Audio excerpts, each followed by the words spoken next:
Salut les copains, alors c'est Laurent pour parler montre, hein. Vous avez vu, même en déplacement, je pense à vous, hein. Non, je me devais de faire cette vidéo parce que voilà, c'est les nouveaux modèles de Yema, ils m'ont directement interpellé. Alors, on va faire la vidéo en trois étapes. On va d'abord parler un petit peu de l'aspect tout simplement de la montre, de ce que j'en pense, et ensuite on reviendra sur le fait de est-ce intéressant d'acheter cette montre ou pas, à mon avis. Donc, pour commencer, tout simplement, cette montre elle est magnifique, hein. Alors, moi j'ai rien à dire de plus, elle est très belle. Voilà, on va pas faire la mauvaise langue. Pour moi, le design, c'est une réussite. Bon, ils ont sorti ces modèles-là, on va pas en parler parce que pour moi, ça reste un peu moins intéressant.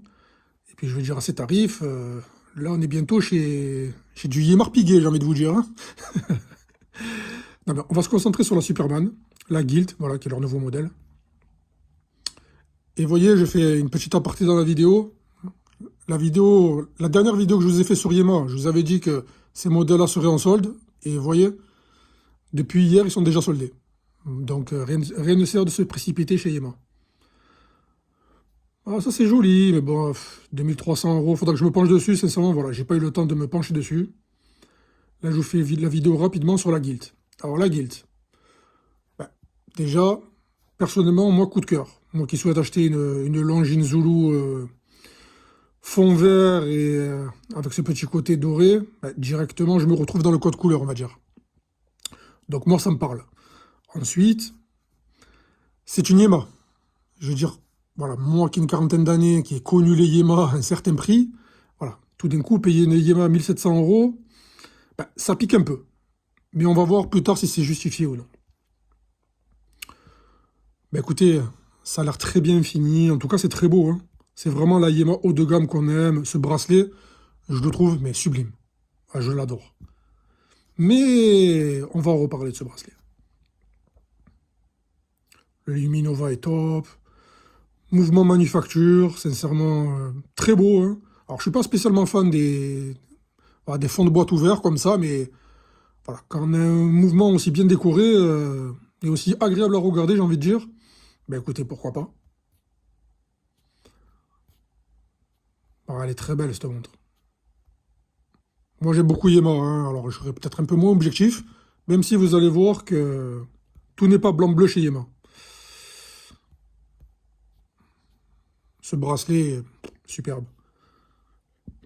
Alors, on est sur une largeur de boîtier de 39, sur une épaisseur de 10,7. Ce qui est très fin, hein. Moi, personnellement, si j'avais acheté la Slim, la Super Slim, peu de temps avant, à 2500 ou 2400 €, j'aurais eu les boules. Parce que je la trouve tellement plus réussie, celle-là. Enfin, plus... même dans ce petit cadre en champagne, là. Ah, elle est magnifique. Vous voyez, j'aurais acheté celle-ci. Alors, même si celle-ci a un petit côté vintage que j'aime bien. Bon, après, c'est un micro-rotor, c'est pas le même mouvement, mais... eh, visuellement, quand même, je préfère la Gilt, hein. Alors, après, ça reste que... bon, ça reste que subjectif, c'est une affaire de goût, on va dire. Même si, voilà, le calibre, bon, c'est un micro-rotor. On va pas faire la comparaison, on n'est pas là pour faire la comparaison. Même si, vous voyez, leur Super Slim fait 10 mm d'épaisseur, et sur la Gilt, on est à peine à 10,7. Donc ça reste plus ou moins la même chose en termes d'épaisseur. On va pas chipoter pour un demi-millimètre quand même. Alors, cette montre, 70 heures de réserve de marche, impeccable. -3 +7, ok. Manufacture française, ok. Mouvement très mignon. Fabrication locale, on aime beaucoup. Tac, tac, tac. Et le problème, il arrive maintenant, j'ai envie de vous dire. Moi, je suis curieux, vous savez. La première question que je leur pose, bonjour, les boîtiers et bracelets sont-ils fabriqués? Où sont-ils fabriqués? Réponse légitime. Parce que quand je vois ceci, à moi, je suis bête, hein. Moi, je tombe sur la montre, je descends, je vois ça, je vois quoi? Morteau, Besançon, le Locle, la Suisse. Un véritable écosystème horloger régional. Ben écoutez, c'est une montre française, pour moi, tout est fait en France, hein. Et là, directement, ils nous disent quoi? Les pièces proviennent de différents pays, dont la France, la Suisse. Ok, donc déjà, sympa. Mais moi, je pousse derrière. Rien n'est fait en Chine ou en pays d'Asie, rassurez-moi. Hong Kong aussi. Donc déjà, vous voyez, vous voyez, ils vous l'annoncent pas déjà clairement. Au-delà du petit graphique qu'ils vous font dans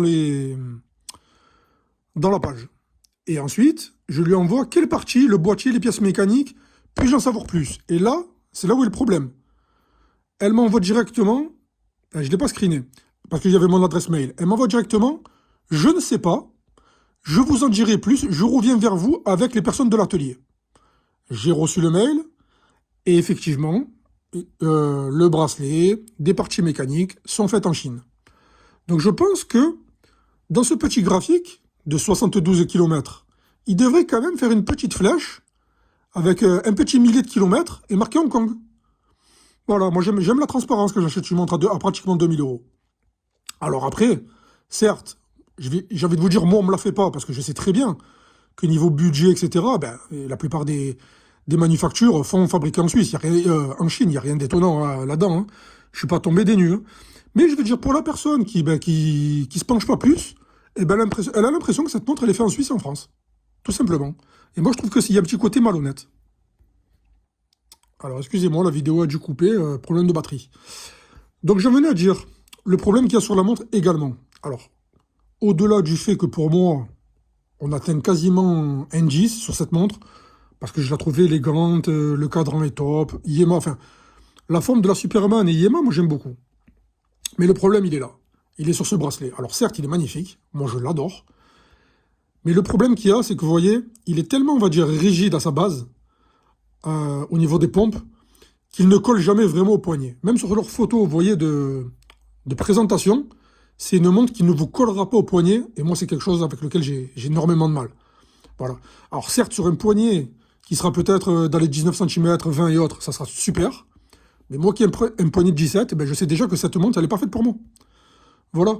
Et est-ce que je suis prêt à dépenser 1700 € pour une montre où je sais que je vais devoir changer le bracelet, le mettre sur un cuir ou autre, et d'autant plus que si j'achète cette montre, eh ben c'est en partie pour le bracelet, parce que c'est ce qui me fait aimer cette montre également, eh ben je suis pas sûr. Parce que je sais déjà que la montre va se balader sur mon poignet, et c'est quelque chose que je n'aime pas. Vous voyez, on voit clairement, et pour moi c'est une faute qu'ils ont fait, parce que déjà sur leur Super Slim, ils le savaient, et ils auraient dû créer, ben, j'ai envie de vous dire, comme le font Serica et autres, des petits embouts peut-être à la base, parce que j'imagine bien qu'ils ont dû en faire plein des bracelets, ils n'avaient pas envie de se casser la tête à refaire tout un tas de bracelets. Donc à la base, il aurait dû être plus fin, en fait, avec des maillons plus fins pour pouvoir justement épouser le poignet. Vu que ça n'a pas été fait, ben écoutez, je pense qu'ils auraient dû trouver une parade pour, au niveau des pompes pour justement éviter ce côté montre rigide. Voilà. Alors, le bracelet, il est magnifique, hein, mais non, tout simplement. Donc voilà, les amis. Alors, pour en revenir à la Yema, faut-il acheter cette montre? Ben écoutez, oui et non. Moi, je pense que voilà, moi j'ai déjà eu quelques Superman, donc acheter cette montre, même si le mouvement est top, pour la foutre sur un bracelet cuir, ou un atto ou un rubber, dépenser 1800 € pour ça, ben écoutez, j'aurais peut-être un peu de mal. À ce compte-là, j'ai envie de vous dire, je préfère acheter une Yema standard, un peu vintage, ou leurs anciens modèles qui sont aux alentours des 700 €, et la mettre sur un cuir directement, ou la mettre sur le bracelet d'origine, parce qu'au final, ce bracelet ne me correspondra pas. Donc voilà, si je dépense 1800 €, c'est uniquement pour le boîtier et le mouvement, qui est très beau. Et ensuite, écoutez, est-ce que je vais acheter cette montre? Personnellement, non. Mais je trouve que le prix, alors même si voilà, hein, j'ai connu les prix de Yema bien plus bas, là quand même on est sur de la manufacture. Voilà, ils ont envie de bien faire, on va pas leur reprocher. Et puis voilà, les tarifs, on va dire, ils s'adaptent au temps moderne, hein, tout simplement. Hein. Quand je vois cette montre qui est à 1700 € en comparaison, on va dire, d'une Serica 5303, pour revenir à Serica, je préférais toujours cette montre. Voilà, la Serica, on sait tous que voilà, le boîtier, le bracelet, tout est fait en Chine. Voilà, sous couvert d'un mouvement COSC, emboîté en Suisse, et ils vous vendent ça 1500 €. Voilà, là c'est de la pure, voilà, c'est purement commercial. Pour moi, Serica, même si leur design est très réussi, et que la montre doit être agréable à porter, contrairement à celle-là. Mais voilà, pour moi, leur tarif, il n'est pas déconnant comparé à la concurrence, Parce que forcément, hein, Yamaha, ils ont plus d'histoire que tout le monde. Ils faisaient des montres un peu moins chères, alors certes, avec des problèmes de fiabilité et autres, mais qu'au jour d'aujourd'hui, ils se placent un peu plus haut que les autres, eh ben, je trouve pas ça... Je trouve ça compréhensible, en fait. Voilà, tout simplement. Pour moi, l'erreur qu'ils font, ben, c'est même pas une erreur. Le bracelet, il est magnifique, je l'aime beaucoup, mais pour moi, l'erreur, elle vient du fait qu'il n'est pas agréable, ce bracelet, tout simplement. Voilà, moi, si j'avais voulu acheter cette montre, eh ben, c'est pour ce bracelet. Alors aussi pour ce boîtier, etc. Elle est magnifique, la montre. Voilà, moi qui souhaite acheter une montre avec un peu de doré, avec un fond vert, ben, c'est limite la montre parfaite, avec la Longines, là. Voilà. Ah, elle est trop belle. Franchement, elle est vraiment très très belle, cette montre. On va essayer de revenir un peu. Vous voyez? Ah, c'est beau. C'est très beau. Donc, ben écoutez, moi, Yema, ah ouais, c'est du Yémar Piguet, c'est bien ce que je disais. 2500 euros maintenant, mais 2300 euros, ils te vendent des montres maintenant chez Yémar. Alors à la rigueur, s'ils arrêtent de faire des promos, pourquoi pas? Mais bon, ce petit modèle carbone là, on dirait un peu du Nivada. Vous voyez, c'est ça aussi qui est un peu usant avec Yémar, c'est que, vous voyez, ah, elles sont belles ces montres, mais après faire de ce style de montre pour concurrencer qui? Voilà, les micro-marques et autres, ah, pour moi Yémar ils valent un peu mieux que ça quand même. Mais voilà. Alors la Gilt, le design est parfait. Voilà, le confort le sera un peu moins pour les petits poignets. Le mouvement, ben, manufacture, hein, il est top. Ensuite, est-ce qu'on va leur reprocher de fabriquer certaines pièces en Chine? Ben non, tout le monde le fait. Voilà, le seul petit reproche que je leur ferai, c'est voilà, les personnes ben, qui poussent pas la chose, et ben, ils vont croire que c'est une montre ben, fabriquée tout simplement en Suisse et en France, ce qui n'est pas le cas. Alors même si elle est assemblée, etc., ben ça reste, voilà, il y a de l'usinage en Chine, il y a de la fabrication chinoise dans cette montre, et voilà. Ben écoutez, plus de batterie, c'était tout pour ben, cette vidéo Serica.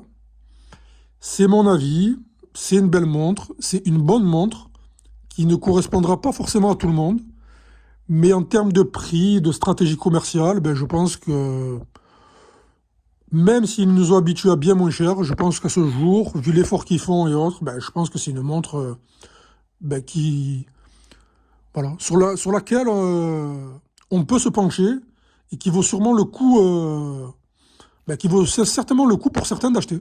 Voilà, tout simplement. Voilà les amis, écoutez, c'était Laurent et puis je vous dis à très bientôt. Allez, un bon week-end.